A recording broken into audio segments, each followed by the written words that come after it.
It's been so long, I don't even know where to stare at. Like, I don't know if, like, staring at, like, my eyes is the best thing, or staring at the actual, like, camera is the best thing. So, during the video, if I just switch between, I apologize. I will try to stick to one. Okay, never mind. I just reviewed the footage, and yeah, staring at the camera is a lot better. But anyway, hello. I don't know what time you're watching this, but you know, it is nice to finally make a video again.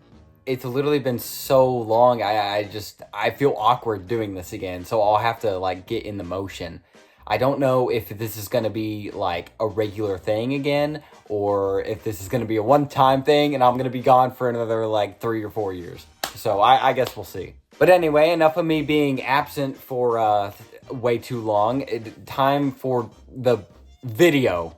So back in 2021, whenever the Invincible show ever like first came out, I loved it. I was a diehard fan, you know.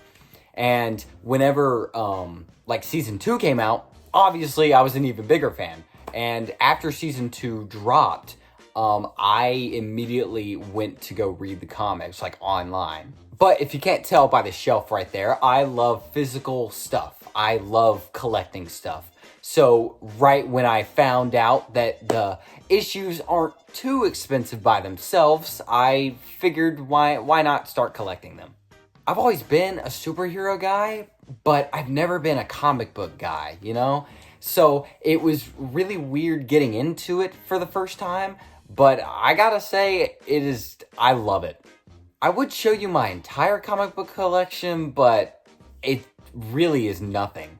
The only thing I collect is Invincible, and the rest is just Spider-Man comics from friends and family. Like, I literally have not bought a single Spider-Man comic. If you guys really want to see my Spider-Man comic collection, then just comment down below, and I will literally just post a story on my Instagram or Snap. I'm not making another video about that. But anyway, enough of the stuttering. I'm finally going to actually get into the video. I just had to clear like those things up and say that stuff. But actually, I do have to say a couple more things. This pile is totally not in order, so let me do that real quick. And 2, for the people who have only seen the show and not read the comics, I will let you guys know when to click off, because there are some comics that will definitely spoil some of the things in the later portions of the show. So anyway, I am super sorry for the long intro. I'm assuming it's long. I don't know how I'm going to edit this. I haven't edited a video in years. But anyway, on to the spin-offs first. So as someone who says they love the Invincible comics, I need to be honest, I have not read any of the spin-offs. It's because there are so little that I'm already almost done with all of them. And for people who do collect the comics, I'm not including Tech Jacket or Brit or any of the comics you know what I mean. I'm talking about Invincible Universe and the Invincible Presents comics. So yeah, I'm already almost done with all of it, and I started collecting in May. And for reference, there are 12 Invincible Universe issues, and I have 7. So these two are obviously the origin of Adam Eve, and this was adapted into an episode. And speaking of that, I really hope Rexplode, my favorite character, gets his own episode before season 3, because Adam Eve did get her episode before season 2, so there is hope. And then we have the Invincible Universe run, which I don't even know if this is a like flowing story or if this is all just an episodic thing, but because obviously I haven't read it, but you know, I love the covers, at least when I get them, and I will read it eventually when I get all of them. But again, I'm so close, I might as well just wait. But hey, I mean, I love these covers. Is there one more? Yeah, there is one more after this. But now we're gonna get into the actual mainline story, and I just have to warn once again. Most of these comics are going to be past season 3, which means if you do not want to get spoiled on what happens on season 4, 5, beyond, I advise you don't watch the rest of this video. Out of fear of making this video boring, because I don't know what else I'm supposed to talk about when I show the covers, I'm going to give a rough rundown whenever I show the comic. So if you have not read the comics, you're going to be spoiled. So if either A, you don't care, or B, you've read the comics, then continue along. But if you do not want to get spoiled, please click away right now. But without further ado, let's actually get into the mainline story.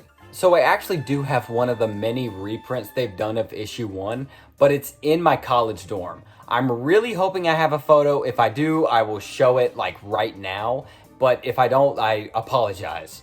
But here is issue 2, which is actually the newest comic I have.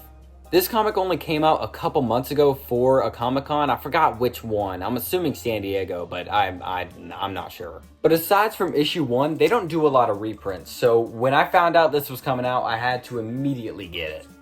But to put in perspective of how far I am from completing the series, here is issue 57. I forget exactly what happens in this issue, but all I know is that this is just a crossover with another character. But then we go to issue 69, where Universa, I'm pretty sure that's her name, I'm not going to look it up, I don't really care about her that much, gets introduced, and you know, it's a fine comic. And by the way, I know the lighting is really bad right here, so at the end of the video, I am gonna like give you a better photo of every single Invincible comic I have. So if you want a better look, then there you go. But here's issue 73 with the first comic I have of the Invincible War, and this is right after Invincible like kills Conquest for the actual time. This is issue 74, this is the Viltrumite War. I'm not exactly like sure what happens in this comic, but you can see Thrag, he's Thragging alright. Here's issue 76, where Thrag is absolutely destroying everyone, and I absolutely love it. I'm pretty sure this is the last Viltrumite War comic, because I don't have 78, and I'm assuming it's not, but you know, it could be. And then we go to 79. For some reason, this comic is the most common I've ever seen. I have seen this comic issue in about 5 different comic book stores. And what's cool about this one is, if you look at the bottom, you can see a familiar car if you are familiar with a certain Pixar trilogy. Here's 81 with Powerplex. I am so excited for him to get introduced in the next season. He's going to be amazing. I forget exactly what his point in this issue is, but I don't know. It looks good. 82 is where Universa gets her redemption arc, and you know, it's sweet, honestly. It made me like the character more, so. 83 shows the relationship between these two characters. I forgot their names, but they're roommates, and I actually find it really funny. Here's issue 85, where Oliver looks super weird. I do not like this point in time, but you know, it's fine. Here's issue 86 with the whole subplot about the Scourge virus, and yeah, I mean, I love this point in the series. Again, I'm pretty sure this issue also includes the Scourge virus, but honestly, this is one of my favorite issues just because of the cover. The cover is so simplistic and it can imply a lot of things, so that's honestly why it's one of my favorites. This is the issue where Oliver accidentally releases the Scourge virus to Invincible, so he loses his powers for a couple issues. And because of that, we can see that Bulletproof is now invincible, and you know, he's all sad and gloomy. Dinosaurus was in the previous cover, but here's a better look at him. I love him so much. I cannot wait until he gets adapted. I forget exactly what happens in this issue, but I know for a fact the Flaxens come back and it just creates this whole drama between Robot and Monster Girl. And here's the issue after with just the same plot. I mean, it's a fine cover. But I'm pretty sure this issue starts the subplot of where Robot and Monster Girl ended up stranded in the Flaxen dimension for years.